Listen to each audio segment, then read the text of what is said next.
des maths, bienvenue sur cette nouvelle vidéo. Moi c'est Lida et aujourd'hui je vais te parler d'une manière que je vais avoir pour essayer de créer une histoire, en tout cas l'intrigue complète d'une histoire et plus spécifiquement d'une saga. Pourquoi? Déjà je veux faire ça parce que en gros j'ai une saga auquel j'ai fini d'écrire un premier tome il n'y a pas très longtemps et normalement ça va être une grande saga avec un multivers et tout, bref ça va être un gros truc. Et je me suis rendu compte que il y avait pas mal d'éléments où j'étais en mode je sais pas quand ça arrive. Et en même temps, j'ai pas envie d'avoir un truc précis parce que je ne sais que c'est pas comme ça que je fonctionne, mais j'ai au moins envie de savoir où ça va. Quels éléments vont avant quels éléments.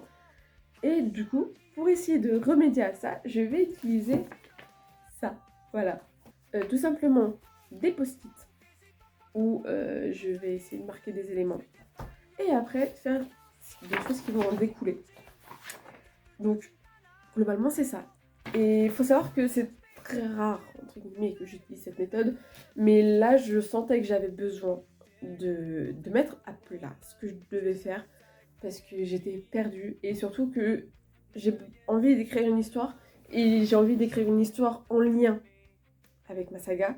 Sauf que, en fait, si je sais pas quand l'histoire arrive, sur ma période de saga, c'est très compréhensible. Mais en gros, j'ai ma saga qui est ici et j'ai mon histoire qui doit arriver à un moment donné sur une partie de la saga.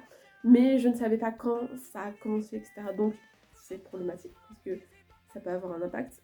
Et ne pas savoir où c'est un peu con. Et donc, pour essayer de mettre un peu au clair ce que je vais faire, sur un post-it vert, je vais mettre tous les éléments. Enfin, tous les éléments de mon histoire. Et là, je vais mettre en orange, l'orange tu ne vois absolument pas, en orange, je vais mettre les éléments importants qui vont en découler. Par exemple, je sais pas, une guerre qui va arriver, un élément, mais ce qui va en découler, c'est que peut-être X personnage va mourir, ou X personne va être trouvée comme traître, etc. Donc ça, c'est des éléments importants, mais qui découlent en fait de ça, de base. Et là, ça va vraiment être en mode, par exemple, la guerre. Ok, donc il va se passer que la guerre, on va avoir telle et telle personne contre l'une contre l'autre. Il va y avoir pas mal de blessés dans les deux camps. Et à la fin, c'est par exemple le camp A qui va être en mode, je gagne. Du coup, le camp B, qu'est-ce qui va se passer? Et donc en gros, c'est ça. Après, tu vas peut-être un peu mieux comprendre quand je vais mettre tout au plat. Mais globalement, c'est ça. Et je sais qu'il y a plusieurs manières de créer une histoire, de créer un storytelling, on va dire, je sais pas si c'est bon terme, mais de créer une manière de faire. Je sais qu'il y a aussi tout ce qui est en acte, il y en a certains qui je ne sais plus comment ça s'appelle, mais le schéma narratif, je crois.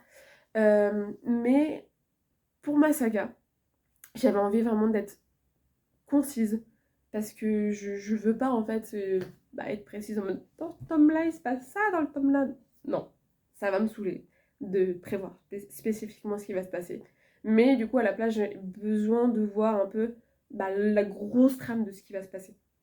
Vraiment le gros truc de ce qui se passe dans mon histoire.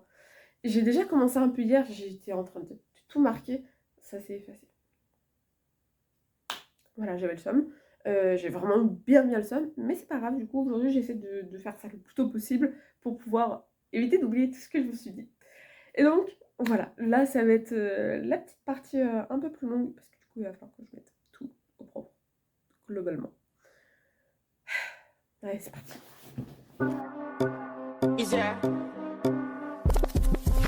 And if you hear this sound, then go and bend your back. Go and bend your knees, baby, shake it to the max. Will the DJ please turn up the bass to the max? Please just rewind, let me shake it to the max. Shake it to the max. Bon, alors, j'ai à peu près terminé, je pense, mes petits papiers verts. J'en ai 8. Ça ne veut pas dire qu'il y aura par exemple 8 tomes dans mon histoire, ça veut juste dire qu'il y a 8 grandes étapes, vraiment très grandes étapes dans mon histoire. Vraiment, il y a des choses où c'est très vaste. Par exemple, le premier truc c'est KDD Nation, donc c'est le début d'une de mes histoires. Mais par exemple, cette partie-là, ça va durer très longtemps. Parce que c'est un moment où mon personnage évolue, grandit. Donc c'est très long en fait à se mettre en place. Donc forcément, ça va pas me durer un tome, ça va durer plusieurs tomes. Mais c'est pour me dire, ok, donc mon personnage va d'abord passer par cadénation et ensuite ça va évoluer avec quelque chose d'autre, notamment avec le deuxième post-it. Et donc là, ce que je vais faire, c'est que je vais carrément prendre mes petites feuilles, enfin petites que ça, je vais les poser, et après je vais essayer de voir avec ça pour voir les éléments importants qui y découlent et peut-être même m'attaquer directement à l'écriture.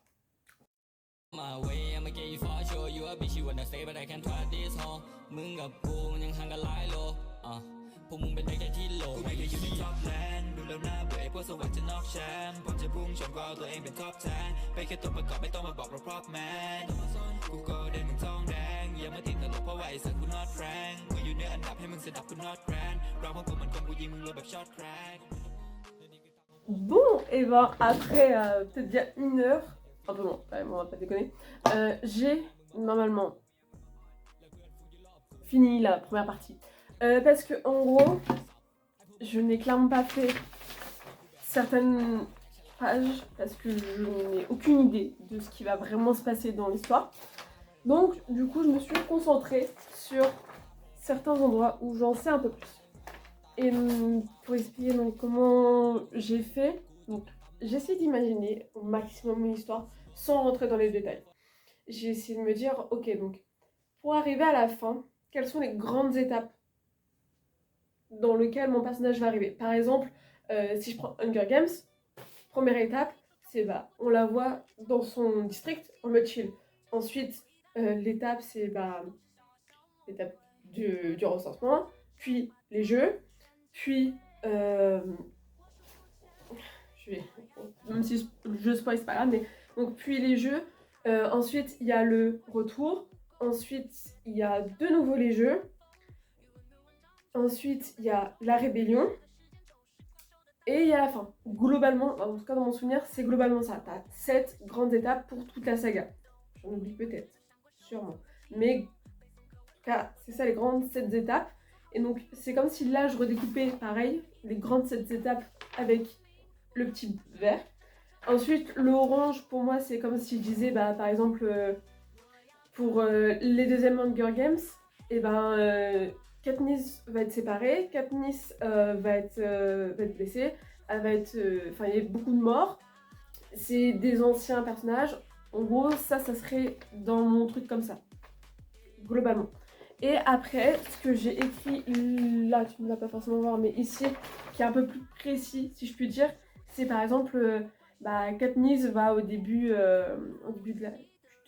dans le deuxième tome du coup, va essayer de former des alliances, elle va découvrir qu'il y a des alliances secrètes, il va y avoir des nouveaux pièges, et au final, elle va décider d'être complètement contre le Capitole, et donc essayer de trouver un moyen pour battre le Capitole, et ensuite elle va être gravement blessée. Globalement, ça serait ça, de mon souvenir toujours, hein, les 6 grandes étapes de la partie second Hunger Games.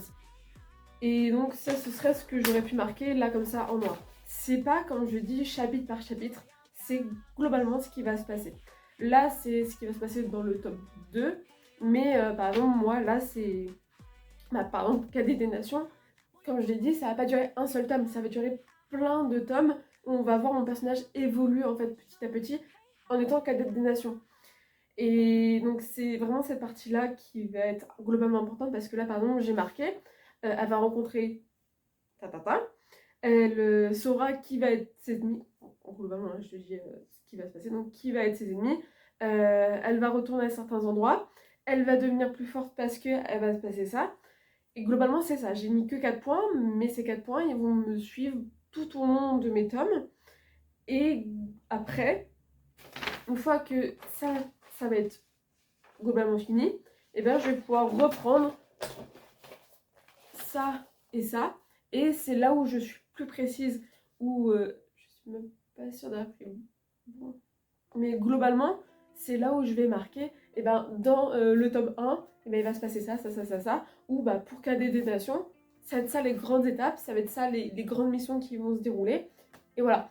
Et donc, ça va être là-dedans et là-dedans où je vais être encore plus précise pour chaque papier vert, si je puis dire, chaque post-it vert. C'est ça ma manière, en tout cas là j'ai eu envie de faire pour cette saga. Mais c'est parce que ça va être une saga qui va être longue et j'ai besoin de autant découper. Par exemple, si c'était un one shot, bah j'aurais pas besoin d'autant découper, en fait ce serait beaucoup plus rapide. Il faudrait peut-être juste que bah, je passe sur mes grandes parties, mais c'est tout. Globalement, après bah, je découpe un peu plus spécifiquement, mais j'aurais pas besoin de faire un grand découpage, puis redécouper un petit peu, et ensuite dans ces petits découpages, redécouper encore bien comme il faut, puis après redécouper pour faire chaque tome. J'ai 4 étapes. Donc comme je dis, première étape c'est les grandes lignes. Deuxième étape, ça va être dans les grandes lignes tout ce qui va se passer. Troisième étape, ça va être... Ouais, non, en fait j'ai que 3 étapes je crois. Troisième étape, c'est chaque tome, ce qui va se passer. Et voilà. C'est pour que ce soit plus compréhensible, plus lisible. Pour moi, c'est comme ça que je fonctionne. Après, il y a sûrement plein d'autres méthodes, comme je le dis. Et puis, il y en a, c'est complètement des jardiniers. Ils font de A à Z sans aucun plan. Moi, je sais que j'ai besoin, en tout cas pour ce genre d'histoire, d'un minimum de plans, de savoir où je vais. T'as des architectes qui ont besoin de savoir spécifiquement chaque chapitre, ce qui va se passer, même de potentiellement d'écrire des dialogues, etc. C'est vraiment chacun fait de sa manière. Mais en tout cas, moi, je t'ai présenté une manière que j'avais envie de tester aujourd'hui et une manière, je pense que ça va bien m'aider, surtout pour une histoire voilà, que je devrais peut-être écrire un de ces quatre. Donc voilà, ça m'a bien aidé et je suis bien contente d'avoir fait ça en vidéo. J'espère que ça t'a plu. Je te dis à dimanche prochain. Si jamais tu as d'autres questions ou autres, n'hésite pas à faire dans les commentaires. Voilà. Moi je te dis à dimanche prochain. En attendant, chill bien, profite bien, fais ta vie et potentiellement si jamais tu testes ce genre de méthode d'outline, n'hésite pas à me le dire. À la prochaine!